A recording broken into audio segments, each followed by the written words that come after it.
ಮಹಾರಾಷ್ಟ್ರದ ಸುದ್ದಿಯ ಜೊತೆಗೆ ಇವತ್ತಿನ ನ್ಯೂಸ್ ಅವರ್ ಶುರು ಮಾಡೋಣ. ಏನು ಆಯಿತು ಅಂತ ಹೇಳುವುದು ನಿಮಗೆ ಇನ್ನೂ ಕ್ಲಿಯರಾಗಿ ಅರ್ಥ ಆಗಬೇಕು ಅಂದರೆ ಒಂದು ಬ್ಯಾಕ್ಗ್ರೌಂಡ್ ಕೊಡಬೇಕು. ಆ ಬ್ಯಾಕ್ಗ್ರೌಂಡ್ ಕೊಟ್ಟುಬಿಡ್ತೀನಿ. ಪಶ್ಚಿಮ ಬಂಗಾಳ ರಿಸಲ್ಟ್ ಬಂತು. ರಿಸಲ್ಟ್ ಆದಮೇಲೆ ತೃಣಮೂಲ ಕಾಂಗ್ರೆಸ್ ಕಿತ್ಕೊಂಡು ಹೋಯಿತು. ಅಲ್ಲಿನ 28 ಸಂಸದರ ಪೈಕಿ 20 ಸಂಸದರು ತ್ರಿಪುರಾದ ಹೇಳೋದಕ್ಕೆ ಹೆಸರಿಲ್ಲದೆ ಇರೋ ಒಂದು ಪಕ್ಷ ಸೇರಿಕೊಂಡು ನಾವು NDAಗೆ ಸಪೋರ್ಟ್ ಮಾಡ್ತೀವಿ ಅಂತ ಬಂದುಬಿಟ್ರು. ಅದಕ್ಕಿಂತ ಮುಂಚೆ ದಿಲ್ಲಿಯಲ್ಲಿ ಆಮ್ ಆದ್ಮಿ ಪಕ್ಷದ ರಾಜ್ಯಸಭಾ ಸದಸ್ಯರು ಆ ರಾಘವ್ ಛಡ್ಡಾ ನೇತೃತ್ವದಲ್ಲಿ BJP ಸೇರ್ಕೊಂಡಿದ್ರು. 8 ಪೈಕಿ 6 ಜನ. ಆಮ್ ಆದ್ಮಿ ಪಕ್ಷದ್ದಾಯಿತು, ತೃಣಮೂಲ ಕಾಂಗ್ರೆಸ್ದಾಯಿತು. ನೆಕ್ಸ್ಟ್ ಮಹಾರಾಷ್ಟ್ರದಲ್ಲಿ 9 ಜನ ಸಂಸದರಿದ್ದರು ಶಿವಸೇನೆಯ ಉದ್ಧವ್ ಠಾಕ್ರೆ ಬಣಕ್ಕೆ. 9 ಜನರ ಪೈಕಿ 6 ಜನ ಏಕನಾಥ್ ಶಿಂದೆ ಬಣ ಸೇರ್ಕೊಂಡ್ರು, ಅರ್ಥಾತ್ ಶಿವಸೇನೆ ಸೇರ್ಕೊಂಡ್ರು. 9 ಪೈಕಿ 6 ಜನ. ಇದೆಲ್ಲವನ್ನು ಯಾವ ಬ್ಯಾಕ್ಗ್ರೌಂಡ್ನಲ್ಲಿ ನೋಡಲಾಗ್ತಾ ಇತ್ತು? ಒಂದು ಡಿಲಿಮಿಟೇಷನ್ ಬಿಲ್ ಪ್ರೆಸೆಂಟ್ ಮಾಡಿದ್ರು. ಡಿಲಿಮಿಟೇಷನ್ ಮತ್ತು ಮಹಿಳಾ ಮೀಸಲಾತಿ 2 ವಿಧೇಯಕಗಳನ್ನು ಮಂಡಿಸಿದ್ರು. ಡಿಲಿಮಿಟೇಷನ್ ಬಿಲ್ ಪಾಸ್ ಆಗಬೇಕು ಅಂದರೆ 2/3 ಮೆಜಾರಿಟಿ ಬೇಕು. ಸರ್ಕಾರಕ್ಕೆ ಅದಿರಲಿಲ್ಲ, ಬಿದ್ದು ಹೋಗ್ಬಿಡ್ತದೆ. ಮತ್ತೊಮ್ಮೆ ಮಳೆಗಾಲದ ಅಧಿವೇಶನ, ಈಗ ಬರೋ ಅಧಿವೇಶನ ಅಥವಾ ಅದರ ಮುಂದಿನ ಅಧಿವೇಶನದಲ್ಲಿ ಅದನ್ನೊಂದು ಪ್ರಯತ್ನ ಮಾಡೋದಕ್ಕೆ ಸಂಸದರನ್ನು ಒಟ್ಟುಗೂಡಿಸಿಕೊಳ್ತಾ ಇದ್ದಾರೆ ಮೋದಿ, ಅಮಿತ್ ಶಾ ಅಂತ ಒಂದು ಮಾತಿತ್ತು. ಇದು ಒಂದು ಬ್ಯಾಕ್ಗ್ರೌಂಡ್. ಅದರ ಜೊತೆಗೆ ಇನ್ನೂ ಒಂದು ಬ್ಯಾಕ್ಗ್ರೌಂಡ್ ಏನು? ಎಲೆಕ್ಷನ್ ಸೋತ ನಂತರ ಪಕ್ಷವನ್ನೂ ಕಳೆದುಕೊಂಡ ಮಮತಾ ಬ್ಯಾನರ್ಜಿ ಅಸಹಾಯಕ ಸ್ಥಿತಿಯಲ್ಲಿ INDA ಮೈತ್ರಿಕೂಟದ ಸಭೆಗೆ ಬಂದರು. ಆ ಸಭೆ ಮುಗಿದ ನಂತರ ಸೋನಿಯಾ ಗಾಂಧಿ, ರಾಹುಲ್ ಗಾಂಧಿ ಅವರು ಇನ್ನೂ ಏನು ಮಾಡ್ತೀರಿ, ತೃಣಮೂಲ ಕಾಂಗ್ರೆಸ್ ಪ್ರತ್ಯೇಕ ಇಟ್ಕೊಂಡು ಕಾಂಗ್ರೆಸ್ ಜೊತೆಗೆ ಮರ್ಜ್ ಮಾಡಿಬಿಡಿ ಅಂತ ಒಂದು ಪ್ರಪೋಸಲ್ ಕೊಟ್ಟರು. ಇಂಥ ಪ್ರಪೋಸಲನ್ನು ಅವರು ಬರೀ ಮಮತಾ ಬ್ಯಾನರ್ಜಿ ಅವರಿಗಲ್ಲ, ಯಾರ್ಯಾರು ಈ ಹಿಂದೆ ಕಾಂಗ್ರೆಸ್ನಲ್ಲಿದ್ದು ಬೇರೆ ಬೇರೆ ಕಾರಣಗಳಿಗೆ ಬೇಜಾರು ಮಾಡಿಕೊಂಡು ಪಕ್ಷ ಬಿಟ್ಟು ಹೋಗಿ ಬೇರೆ ಪಕ್ಷ ಸ್ಥಾಪನೆ ಮಾಡ್ಕೊಂಡಿದ್ದಾರೋ ಎಲ್ಲರಿಗೂ ಇಂಥ ಆಹ್ವಾನ ಕೊಡ್ತಾರೆ ಅಂತ ಒಂದು ಚರ್ಚೆ ಇತ್ತು. ಎಲ್ಲರೂ ಅಂದರೆ ಮಮತಾ ಬ್ಯಾನರ್ಜಿ ಅವರ ನಂತರ ಕೇಳಿ ಬಂದ ಹೆಸರೇ ಶರದ್ ಪವಾರ್ ಅವರದ್ದು. ಕಾಂಗ್ರೆಸ್ನಲ್ಲೇ ಇದ್ದವರು. ಬಿಟ್ಟು ಬಂದು NCP, ರಾಷ್ಟ್ರೀಯವಾದಿ ಕಾಂಗ್ರೆಸ್ ಪಕ್ಷ, ನ್ಯಾಷನಲಿಸ್ಟ್ ಕಾಂಗ್ರೆಸ್ ಪಾರ್ಟಿ ಅಂತ ಒಂದನ್ನು ಸ್ಥಾಪನೆ ಮಾಡಿಕೊಂಡ್ರು. ಆಮೇಲೆ ಮಹಾರಾಷ್ಟ್ರ ರಾಜಕಾರಣದಲ್ಲಿ ತಮ್ಮದೇ ಆದಂಥ ಹೆಜ್ಜೆ ಗುರುತು ಮೂಡಿಸಿದ್ದಾರೆ. ಅವ್ರಿಗೂ ಇಂಥದ್ದೊಂದು ಆಫರ್ ಎಕ್ಸ್ಟೆಂಡ್ ಮಾಡಿದ್ದಾರೆ ಅಂತ ಒಂದು ಚರ್ಚೆ ಇತ್ತು. ಎಲ್ಲ ಹಿನ್ನೆಲೆಯಲ್ಲಿ ನೋಡ್ಕೊಳ್ಳಿದ್ದನ್ನು ಏನಾಗಿದೆ, ಕರ್ನಾಟಕ ಮಹಾರಾಷ್ಟ್ರ ಗಡಿ ವಿವಾದದ ಚರ್ಚೆಗೆ ಒಂದು ಸಭೆ ಕರೆದಿದ್ರು ಸೆಕ್ರೆಟ್ರಿಯೇಟ್ನಲ್ಲಿ. ನಾವು ವಿಧಾನಸಭೆ ಅಂತೀವಲ್ಲ, ವಿಧಾನಸೌಧ ಅಂತೀವಲ್ಲ, ಹಾಗೆ ಸೆಕ್ರೆಟ್ರಿಯೇಟ್ನಲ್ಲಿ ಸಭೆ ಕರೆದಿದ್ರು. ಶರದ್ ಪವಾರ್ ಆ ಸಭೆಗೆ ಬಂದಿದ್ದರು. ಸಭೆ ಮುಗಿದ ಮೇಲೆ ಅವರು ನೇರವಾಗಿ ಏಕನಾಥ್ ಶಿಂಧೆ ಅವರ ಕ್ಯಾಬಿನ್ ಕಡೆ ಬಂದರು. ಒಂದು ಕಡೆ ಉಪಮುಖ್ಯಮಂತ್ರಿ ಏಕನಾಥ್ ಶಿಂಧೆ ಅವರ ಕ್ಯಾಬಿನ್ನು ಪಕ್ಕದಲ್ಲಿ ಅವ್ರದ್ದೊಂದು ಕಾನ್ಫರೆನ್ಸ್ ರೂಮ್ ಇರುತ್ತೆ. ಆ ಕಾನ್ಫರೆನ್ಸ್ ರೂಮಿಗೆ ಬಂದರು ಅವರು.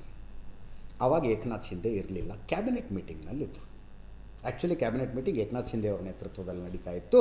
ದೇವೇಂದ್ರ ಫಡ್ನವೀಸ್ ಅವರು ಏನೋ ಬೇರೆ ಕೆಲಸ ಇದೆ, ನೀವು ಮುಂದುವರಿಸಿ ಅಂಥೇಳಿ ಅರ್ಧಕ್ಕೆ ಎದ್ದು ಹೋಗಿದ್ರಂತೆ. ಕ್ಯಾಬಿನೆಟ್ ಹಾಲ್ನಲ್ಲಿದ್ದ ಏಕನಾಥ್ ಶಿಂಧೆ ಅವರಿಗೆ ಯಾರೋ ಮಾಹಿತಿ ಕೊಟ್ಟರು, ಶರದ್ ಪವಾರ್ ಬಂದಿದ್ದಾರೆ ಅಂತ. ಪಕ್ಷ ಯಾವುದೇ ಆಗಿರಲಿ, ವಿರೋಧಿಗಳಾಗಿರಲಿ, ಶರದ್ ಪವಾರ್ ಮಹಾರಾಷ್ಟ್ರದಲ್ಲಿ ಬದುಕಿರುವ ಅತ್ಯಂತ ಹಿರಿಯ ನಾಯಕ ಮತ್ತು ತುಂಬ ದೊಡ್ಡ ನಾಯಕ. ಏಕನಾಥ್ ಶಿಂಧೆ ಕ್ಯಾಬಿನೆಟ್ ಮೀಟಿಂಗ್ ಬಿಟ್ಟು ತಡಬಡಾಯಿಸಿಕೊಂಡು ಬಂದರು.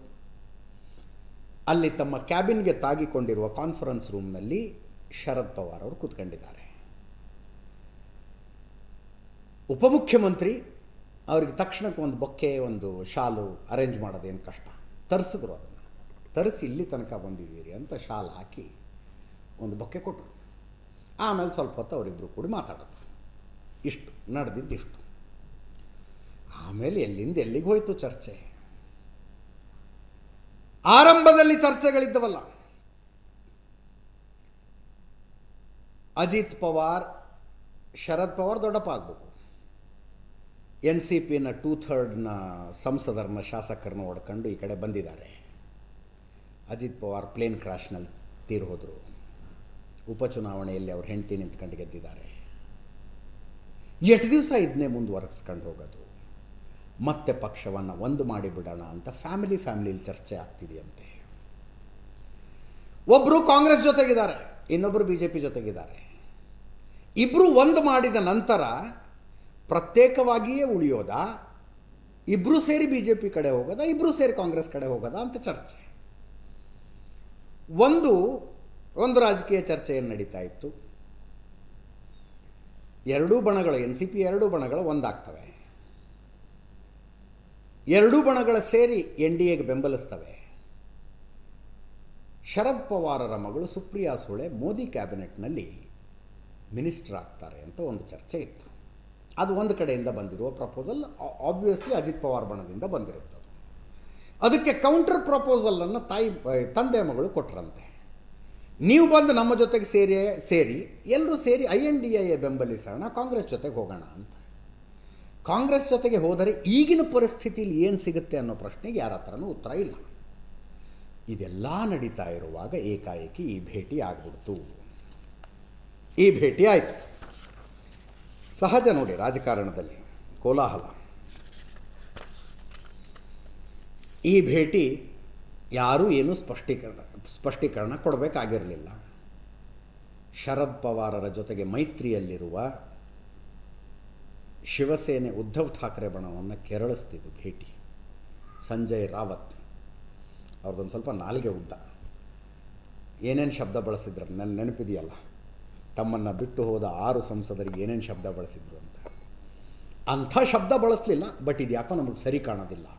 ಏಕನಾಥ್ ಶಿಂದೆ ಅಂತ ದೇಶದ್ರೋಹಿ ಜೊತೆಗೆ ಹೋಗಿ ಏನು ಕೂತ್ಕೊಳ್ಳೋದು ಅಂತ ಸಂಜಯ್ ರಾವತ್ ಮಾತಾಡಿದ್ರು. ಇದು ನಂಬರ್ ಗೇಮ್ ಇಂಟ್ರೆಸ್ಟಿಂಗ್ ಇದೆ, ಆ ನಂಬರ್ ಗೇಮನ್ನು ಹೇಳ್ತೀನಿ. किसी के सुख दुख का सवाल नहीं है. एक आदमी उम्र उसकी 86, चलने में दिक्कत, वो अपने लोगों की बैठक लेना चाहता है. एक तरफ मुख्यमंत्री की कैबिन है, एक तरफ उप मुख्यमंत्री की कैबिन है. और फिर से महाराष्ट्र को बताता हूँ कि इधर जो कैबिन्स बनती है उसके किसी एक व्यक्ति का मालिकाना हक नहीं होता.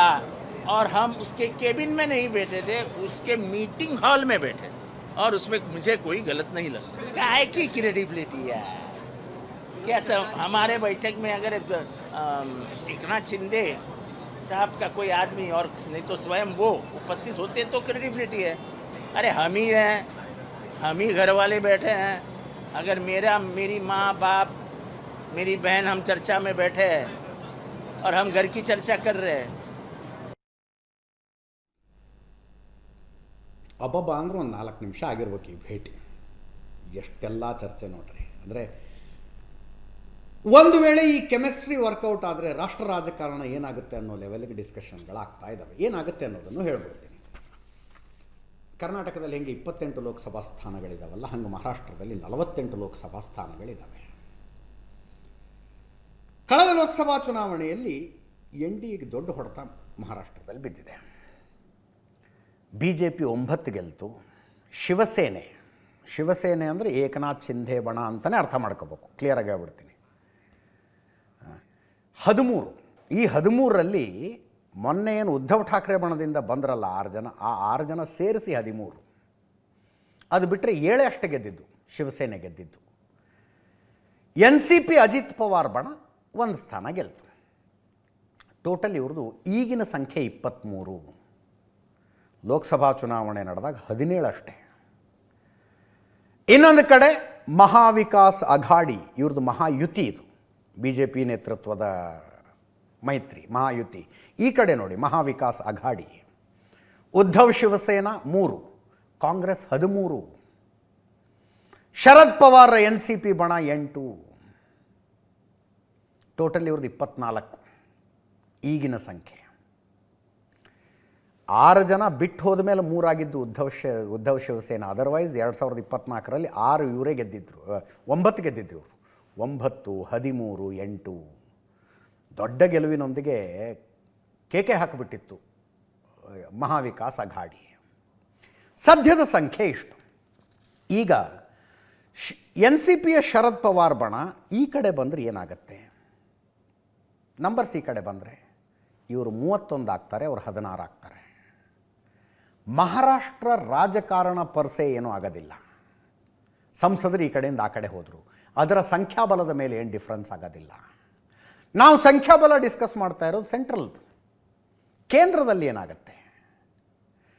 ಕಳೆದ ಸಲ ಡಿಲಿಮಿಟೇಷನ್ ಬಿಲ್ಲು ಪಾಸ್ ಆಗೋದಕ್ಕೆ ಒಂದು 52 ಸ್ಥಾನ ಕಡಿಮೆ ಆಗಿತ್ತು ಎನ್ ಡಿ ಎಗೆ.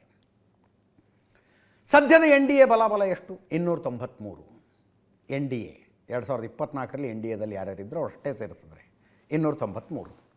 ತೃಣಮೂಲ ಕಾಂಗ್ರೆಸ್ನ 20 ಜನ ಬಂದು ಬೆಂಬಲ ಕೊಟ್ಟಿದ್ದಾರೆ. ಶಿಂದೆ ಬಣಕ್ಕೆ ಉದ್ಧವ್ ಠಾಕ್ರೆ ಸಂಸದರ 6 ಜನ ಬೆಂಬಲ ಕೊಟ್ಟಿದ್ದಾರೆ. ಶರದ್ ಪವಾರ್ ಎನ್ ಸಿ ಪಿಯ 8 ಜನ ಸೇರಿದ್ರೆ ಜಗತ್ನಲ್ಲಿ ಮಾತಾಡ್ತಾ ಇರೋದು 327ಕ್ಕೆ ಬರ್ತಾರೆ ಅವರು.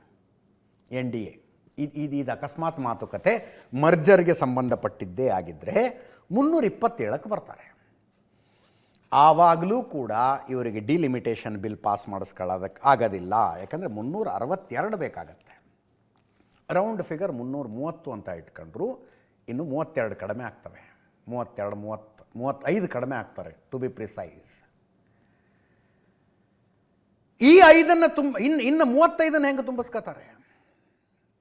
Tamil Nadu politics.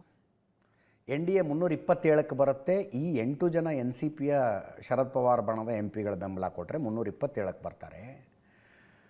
D M K, Tamil Nadu ರಾಜಕಾರಣ ಗೊತ್ತಿದೆಯಲ್ಲ, ಡಿ ಎಮ್ ಕೆ ಜೊತೆಗಿನ ಮೈತ್ರಿಯಲ್ಲಿ ಕಾಂಗ್ರೆಸ್ ಇತ್ತು. ವಿಧಾನಸಭಾ ಚುನಾವಣೆ ಆದಮೇಲೆ ಹೇಳದೆ ಕೇಳದೆ ಡಿ ಎಮ್ ಕೆನ ಬಿಟ್ಟು ಟಿ ವಿ ಕೆ ಜೊತೆಗೆ ಹೋಗಿಬಿಟ್ಟಿದ್ದಾರೆ. ಈಗ ಅವ್ರಿಗೆ ಮಾತಿಲ್ಲ, ಕಥೆ ಇಲ್ಲ. ಅಲ್ಲಿ ಭಾಳ ಸಿಟ್ಟಾಗಿದೆ ಡಿ ಎಮ್ ಕೆ. ಸ್ಟಾಲಿನೆಲ್ಲ ಬೈಯೋದನ್ನೆಲ್ಲ ಬೈದು ಬಿಟ್ಟಿದ್ದಾರೆ. ಸ್ಟಾಲಿನ್ ಜೊತೆಗೆ 22 ಸಂಸದರಿದ್ದಾರೆ. ಈ ಕಡೆ ಆಂಧ್ರದಲ್ಲಿ ವೈಎಸ್ಆರ್ ಕಾಂಗ್ರೆಸ್ 4 ಜನ ಇದ್ದಾರೆ.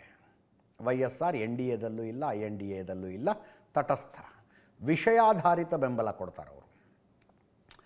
ಜಾರ್ಖಂಡ್ ಮುಕ್ತಿ ಮೋರ್ಚಾದ ಹೆಂಗೋ ಒಂದು ಏನೋ ಮಾಡ್ತಾರಂತೆ, 3 ಜನ ಆಯಿತು. ಈ ಸಮಾಜವಾದಿ ಪಾರ್ಟಿದಿದೆಯಲ್ಲ, ಇದು ಈ ಜೆ ಎಮ್ ಎಮ್ನ 3 ಜನ ಸಂಸದರು ಮೊನ್ನೆ ರಾಜ್ಯಸಭಾ ಎಲೆಕ್ಷನ್ನಲ್ಲಿ ಕ್ರಾಸ್ ವೋಟಿಂಗ್ ಮಾಡಿ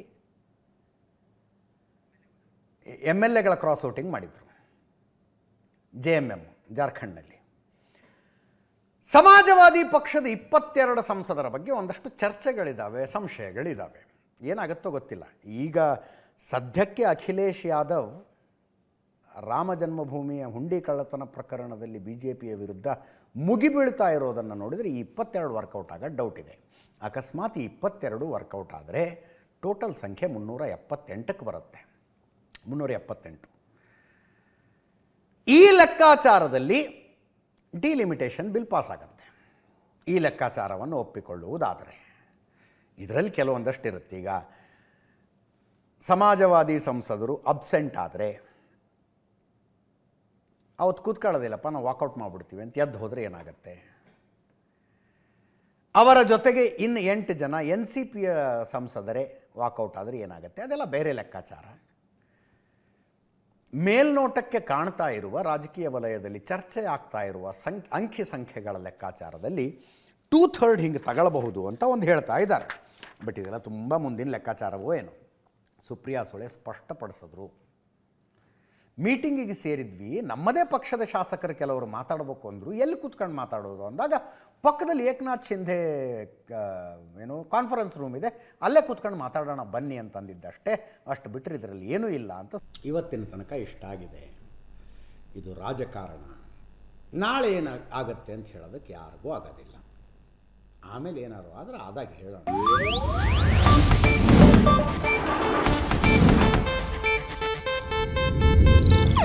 ಇದು ಏಷ್ಯಾನೆಟ್ ನ್ಯೂಸ್ ನೆಟ್ವರ್ಕ್ ಪ್ರಸ್ತುತಿ.